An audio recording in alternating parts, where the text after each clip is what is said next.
আসসালামু আলাইকুম গাইস, আমি আপনাদের মাঝে আরেকটি ভিডিও নিয়ে চলে এলাম। পিলারের বক্সের কাজটি সম্পূর্ণ দেখবেন ও কেমন হয়েছে সকলে আমাকে জানাবেন।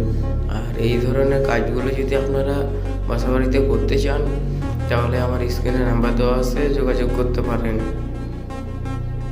এই কাজগুলো আমরা সারা বাংলাদেশে করে থাকি। আপনারা যদি করাতে চান আমার স্ক্রিনের নাম্বারের সাথে যোগাযোগ করুন। ধন্যবাদ।